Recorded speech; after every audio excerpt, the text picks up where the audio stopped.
زبیدی سے وضاحت مانگی تو اس نے کہا، خانہ کعبہ کی عظمت و تقدس کی قسم، میں نے اپنی لڑکی نہیں بیچی اور نہ ہی وہ کنیز ہے، وہ میری بیٹی ہے، اور اس شخص نے اپنی قوت کے بل بوتے پر زبردستی اسے اغوا کر کے اپنے گھر میں ڈال دیا ہے۔ اس پر وفد کے لوگوں نے سختی کے ساتھ عاص بن وائل سے بات کی تو اس بدبخت نے اپنے جرم کا اعتراف کر لیا اور زبیدی کی لڑکی اسے واپس دینا پڑی۔ لڑکی واپس کرنے کے وقت بدبخت عاص نے ارکان وفد سے کہا کہ میں کل صبح لڑکی واپس کروں گا، ایک رات مجھے اس کے ساتھ گزار لینے دو۔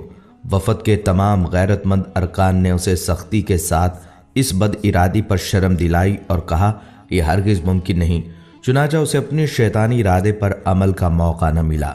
زبیدی کی بیٹی اسے واپس دلائی گئی۔ اب اس نے اپنی بیٹی کو ساتھ لیا اور اپنے علاقے کی طرف روانہ ہو گیا۔ ناظرین، اللہ سبحانہ تعالیٰ نے نبی صلی اللہ علیہ وسلم کو 40 سال کی عمر میں نبوت رسالت سے سرفراز فرمایا۔ نبوت سے نوازے جانے کے بعد آپ صلی اللہ علیہ وسلم 13 سال تک مکہ مکرمہ میں رہے۔ یہ زمانہ آپ صلی اللہ علیہ وسلم کی مکی زندگی کہلاتا ہے۔ آپ صلی اللہ علیہ وسلم نے مکی زندگی میں 3 سال تک خفیہ طور پر اپنے قریبی لوگوں کے سامنے اسلام پیش کیا۔ پھر آپ صلی اللہ علیہ وسلم نے 10 سال تک کھلم کھلا اشاعت اسلام کا کام کیا۔ اس کے بعد آپ صلی اللہ علیہ وسلم یثرب ہجرت کر گئے۔ اشاعت اسلام کی وجہ سے کفار مکہ آپ صلی اللہ علیہ وسلم کے جانی دشمن ہو گئے۔ جب تک نبی صلی اللہ علیہ وسلم نے اپنی نبوت اور رسالت کا اعلان نہیں کیا تھا، اس وقت تک آپ صلی اللہ علیہ وسلم مکہ میں ایک عقل مند اور دانشور، صادق اور امین اور اچھے انسان سے جانے جاتے تھے۔ جب آپ صلی اللہ علیہ وسلم نے اپنی نبوت کا اعلان کیا تو لوگوں نے آپ صلی اللہ علیہ وسلم کو جادوگر اور کاہن و ساحر جیسے معیوب لقب سے مشہور کرنے کی کوشش کی تاکہ لوگ آپ صلی اللہ علیہ وسلم کے قریب نہ آئیں اور نہ آپ صلی اللہ علیہ وسلم کی باتیں سنیں۔ طارق بن عبداللہ المحاربی رضی اللہ تعالیٰ عنہ فرماتے ہیں، میں نے اللہ کے رسول صلی اللہ علیہ وسلم کو بازار ذی المجاز میں دیکھا جبکہ میں خرید و فروخت میں مشغول تھا۔ آپ صلی اللہ علیہ وسلم سرخ جبہ زیب تن کیے ہوئے تھے اور بلند آواز سے یہ فرماتے جاتے تھے، اے لوگو لا الہ الا اللہ کہو فلاح پاؤ گے۔ ایک شخص آپ صلی اللہ علیہ وسلم کے پیچھے پیچھے پتھر مارتا جاتا تھا جس سے آپ صلی اللہ علیہ وسلم کی پنڈلی اور ایڑھی خون آلود ہو گئے۔ وہ شخص ساتھ ساتھ یہ بھی کہتا جاتا تھا، اے لوگو اس کی بات نہ سننا، یہ جھوٹا ہے۔ محاربی فرماتے ہیں کہ میں نے لوگوں سے پوچھا یہ شخص یعنی آپ صلی اللہ علیہ وسلم کون ہیں؟ لوگوں نے جواب دیا یہ لڑکا بنی عبد المطلب سے ہے۔ پھر میں نے پوچھا یہ شخص کون ہے جو اس کا پیچھا کر رہا ہے اور پتھر مار رہا ہے؟ لوگوں نے جواب دیا یہ آپ صلی اللہ علیہ وسلم کا چچا عبدالعزیٰ یعنی ابو لہب ہے۔ بازار ذی المجاز میں آپ صلی اللہ علیہ وسلم پر ابو جہل کا مٹی پھینکنا۔ بنو مالک بن کنانہ کے ایک شیخ کہتے ہیں کہ میں اللہ کے رسول صلی اللہ علیہ وسلم کو بازار ذی المجاز میں دیکھا کہ یہ فرماتے تھے، اے لوگو لا الہ الا اللہ کہو فلاح پاؤ گے۔ راوی فرماتے ہیں کہ ابو جہل آپ صلی اللہ علیہ وسلم پر مٹی پھینکتا تھا اور یہ کہتا تھا، اے لوگو خیال رکھنا یہ شخص تم کو تمہارے دین کے حوالے سے دھوکہ نہ دے دے، کیونکہ اس کا ارادہ ہے کہ تم لات و عزا کو چھوڑ دو، جبکہ رسول اللہ صلی اللہ علیہ وسلم اس کی طرف ذرہ برابر بھی التفات نہیں فرماتے تھے۔ ایک دفعہ نبی کریم صلی اللہ علیہ وسلم کعبہ شریف کے پاس نماز ادا کر رہے تھے۔ ابو جہل اور اس کے ساتھی وہاں بیٹھے تھے۔ ان میں سے بعض نے بعض سے کہا، تم میں سے کون ہے جو فلاں قبیلے کی اونٹنی کی اوجڑی لائے اور محمد صلی اللہ علیہ وسلم سجدے میں جائیں تو اسے ان کی پشت پر رکھ دے۔ عقبہ بن ابی معیط جو نہایت بدبخت، شقی القلب اور ملعون تھا، وہ وہاں سے اٹھا اور اوجڑی لے کر آیا۔ پھر وہ آپ صلی اللہ علیہ وسلم کے سجدے کا انتظار کرنے لگا۔ جب آپ صلی اللہ علیہ وسلم نے سجدہ کے لیے اپنے چہرہ مبارک کو زمیں بوس کیا تو اس نالائق نے اس اوجڑی کو آپ صلی اللہ علیہ وسلم کی پیٹھ پر کندھوں کے درمیان رکھ دیا۔ آپ صلی اللہ علیہ وسلم اس کے بوجھ کی وجہ سے اٹھ نہیں پا رہے تھے، سجدے کی ہی حالت میں پریشان تھے۔ دوسری طرف ابو جہل اور اس کے بے غیرت ساتھی سب کے سب ہنسنے اور ٹھاٹھے مارنے میں مصروف تھے۔ حضرت عبداللہ بن مسعود رضی اللہ تعالیٰ عنہ یہ سب کچھ دیکھ رہے تھے، مگر اپنی کمزوری اور ظالموں کے خوف سے رسول خدا صلی اللہ علیہ وسلم کا دفاع کرنے سے عاجز تھے۔ پھر آپ صلی اللہ علیہ وسلم کی لخت جگر حضرت فاطمہ رضی اللہ تعالیٰ عنہ آئیں اور اوجڑی کو آپ صلی اللہ علیہ وسلم کی پشت مبارک سے ہٹایا۔ حضرت عروہ بن زبیر رحمۃ اللہ علیہ نے عبداللہ بن عمر بن عاص رضی اللہ تعالیٰ عنہ سے پوچھا، مجھے اس سخت تکلیف سے باخبر کیجئے جس سے مشرکین نے آپ صلی اللہ علیہ وسلم کو دوچار کیا۔ انہوں نے فرمایا، ایک بار نبی صلی اللہ علیہ وسلم حتیم میں نماز ادا کر رہے تھے، اچانک عقبہ بن ابی معیط آیا اور آپ صلی اللہ علیہ وسلم کی گردن میں اپنا کپڑا ڈال دیا۔ پھر اس نے سخت طریقے سے آپ صلی اللہ علیہ وسلم کا گلا گھونٹا۔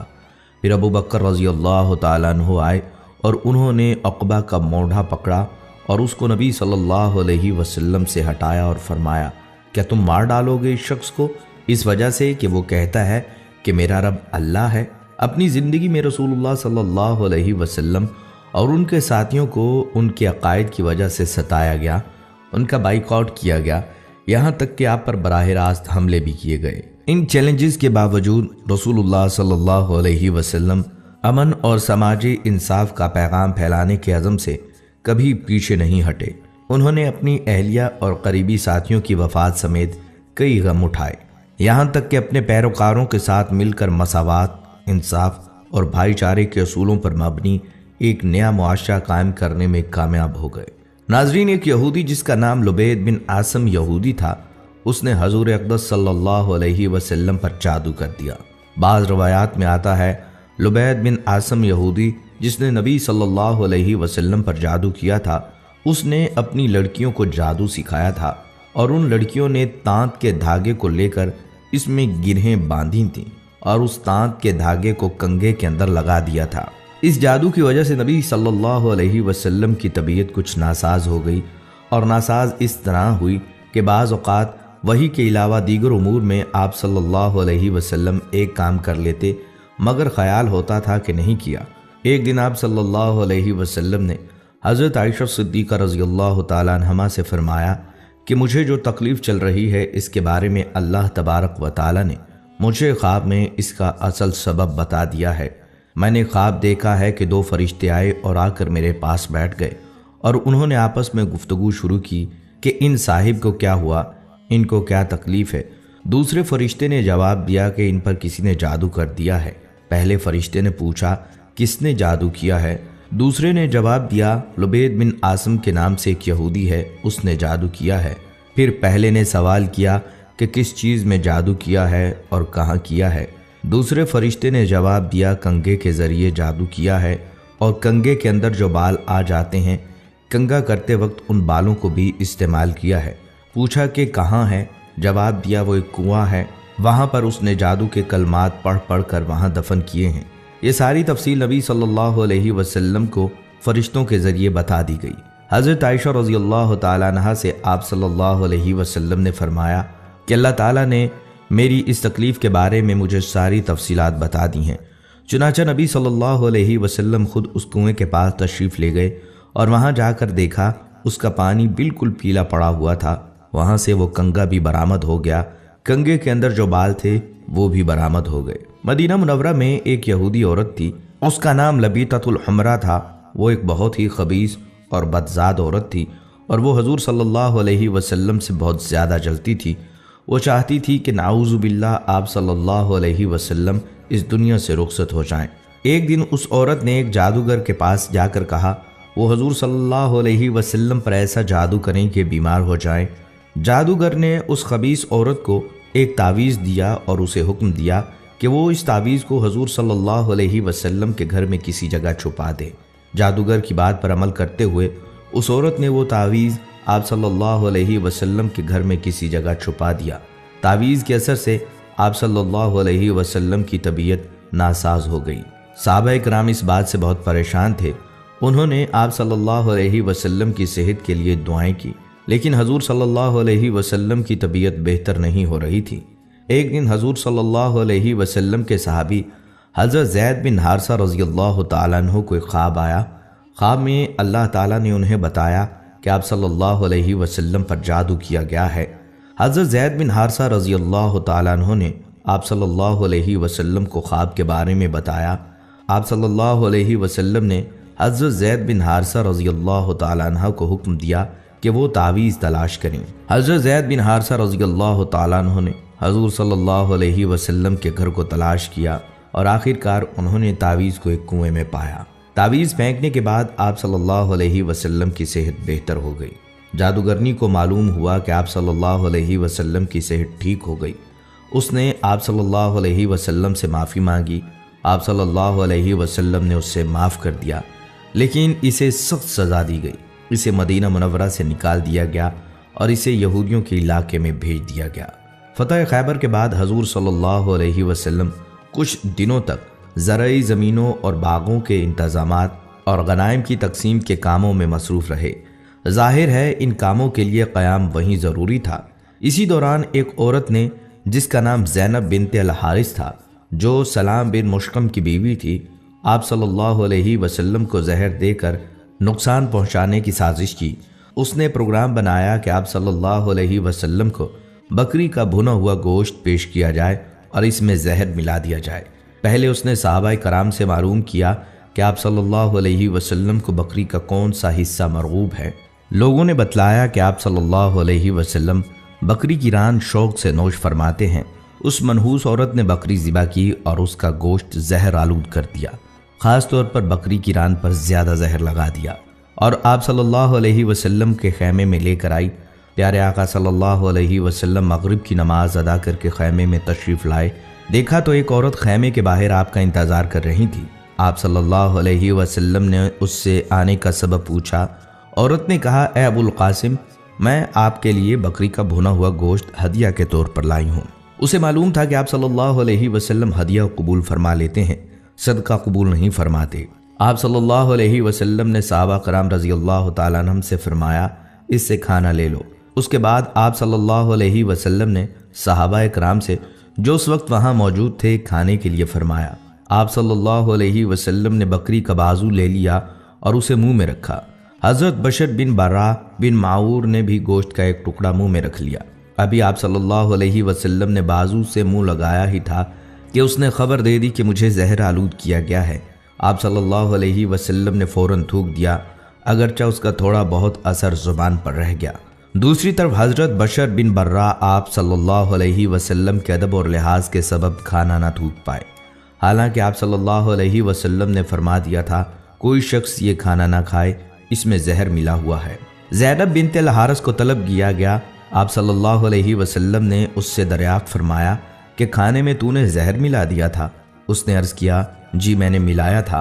آپ صلی اللہ علیہ وسلم کو کیسے پتہ چلا؟ فرمایا، مجھے اس ہڈی نے بتلا دیا کہ میں زہر آلود ہوں۔ آپ صلی اللہ علیہ وسلم نے فرمایا، تو نے ایسا کیوں کیا؟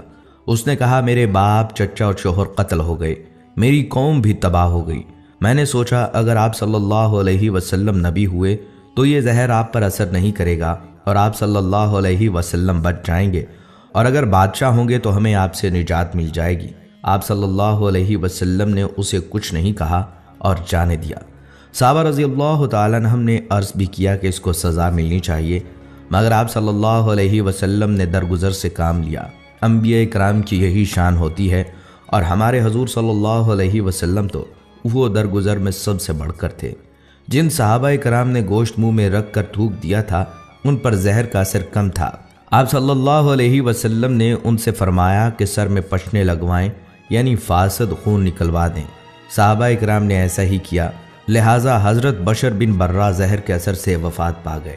رسول اللہ صلی اللہ علیہ وسلم اس واقعے کے بعد 3 برس تک حیات رہے، لیکن اس زہر کا اثر محسوس فرماتے رہے، یہاں تک کہ مرض وفات میں اس کا اثر کچھ زیادہ ہی محسوس فرمایا۔ ایک روز حضرت عائشہ رضی اللہ تعالیٰ عنہا سے فرمایا، اے عائشہ، میں نے خیبر میں جو کھانا کھا لیا اس کا اثر آج تک محسوس کر رہا ہوں۔ اسی لیے علماء کرام فرماتے ہیں کہ آپ صلی اللہ علیہ وسلم نے شہادت پائی۔